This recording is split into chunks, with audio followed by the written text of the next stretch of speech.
Welcome back to another episode of The Radio Psychs, your premier podcast for insights into everything mental health. I'm Dr. Aaron Haddock. And I'm Dr. Rhonda Yu. We're psychologists who care about people and bringing science to practice. And we're so glad to have you join us.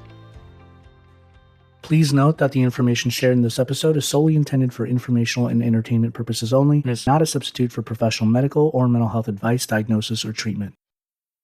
Today's topic is catching thoughts. In a recent episode, we discussed how thoughts shape our moods, affect our physical state, and influence our actions, or even other thoughts.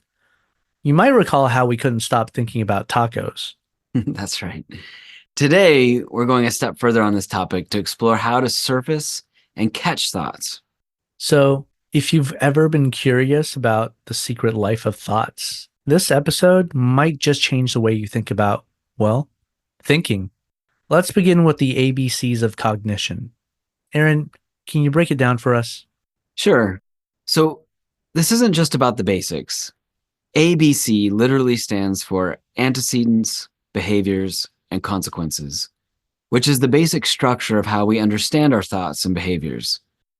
Antecedents are the triggers. These could be events, situations, or even sensations that spark a thought or even a chain of thoughts. It's like when I see a plate of spaghetti and suddenly I'm thinking about Italy, espresso, and gelato. Seeing the spaghetti is an antecedent triggering those thoughts. Exactly. And then comes the B for behavior. This is how we respond to those thoughts.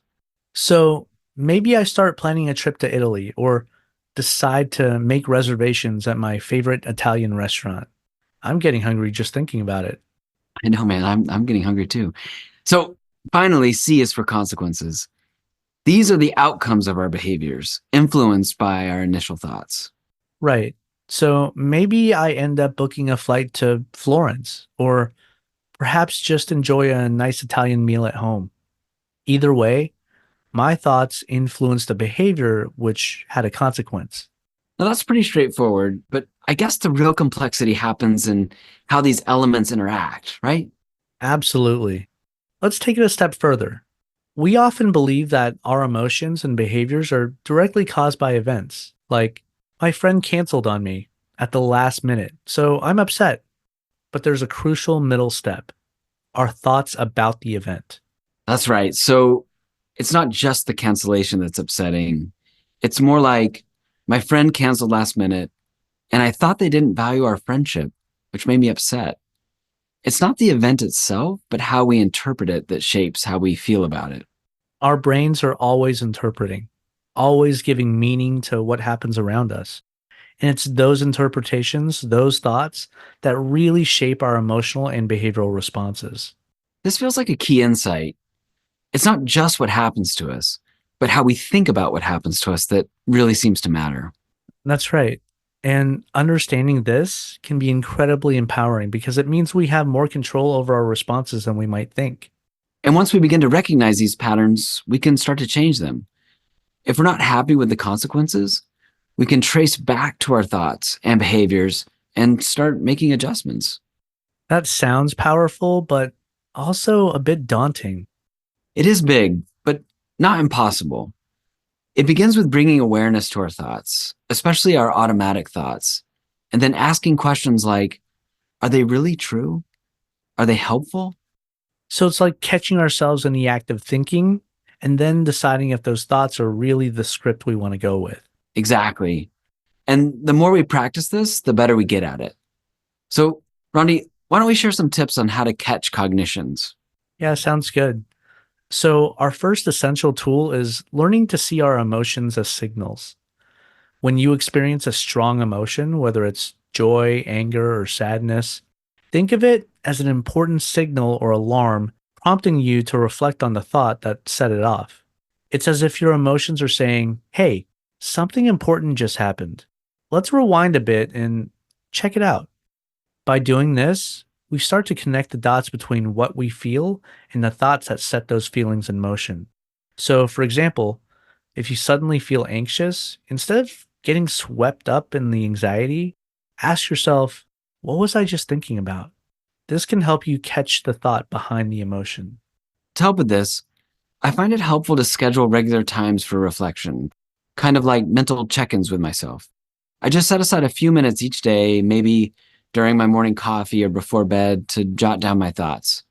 By taking time to write them down, it gives me a moment to slow down, which is key. When we slow down and reflect, it helps us to really see our thoughts, almost like observing them from the outside. And it's not just about recording what's on my mind. I really try to actively engage with my thoughts. And over time, you start to notice patterns and habits in your thinking that you might not have seen before. It can be quite eye-opening. Yeah, I just want to underscore what you said there about actively engaging with your thoughts. That's important. It's almost like a form of mental archaeology where you're unearthing and examining layers of thoughts buried beneath emotional responses. To help with this, ask yourself, what was I thinking right before this wave of emotion hit? Or as that event unfolded, what thoughts were running through my mind? And since then, what has my inner dialogue been like?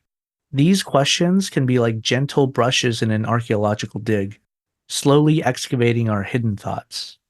And when an automatic thought is uncovered, you can ask yourself, what else was I thinking at that moment? It's a process of connecting the dots from emotional reactions back to their cognitive origins, piecing together the puzzle of your inner experience. Each piece provides a clue, and each clue helps us understand the whole picture more clearly. Yeah, maybe it's a mix of archaeology and detective work. Like a good detective, it can also be helpful to reflect on things you did or didn't do that might be connected to certain thoughts. Let's say you procrastinated on a project or assignment. Instead of just feeling bad about it, think back to what your thoughts were when you decided to put it off. Like, you may have thought, I'll never get this right, so why start? Now, that's a good example of an automatic thought. I'll never get this right, so why start? We should also mention guided imagery, which is another helpful tool, especially for those of us who are more visual. Picture this. You close your eyes and imagine a scene, almost like a movie playing in your mind. Maybe it's a recent event or a recurring situation. As you immerse yourself in this mental replay, focus on recapturing the thoughts and emotions you experienced at that time. It's like rewinding and watching a movie of your own life, with the added ability to pause and delve into your mental and emotional state during those key moments. It really can be a powerful way to gain insight. And once you start catching these thoughts, you'll be amazed at what you find. It's like uncovering hidden gems of insight about yourself. So true. And in a future episode, we'll explore what to do with these thoughts once you've caught them. Until next time, take care and be well, everybody. Take care and be well.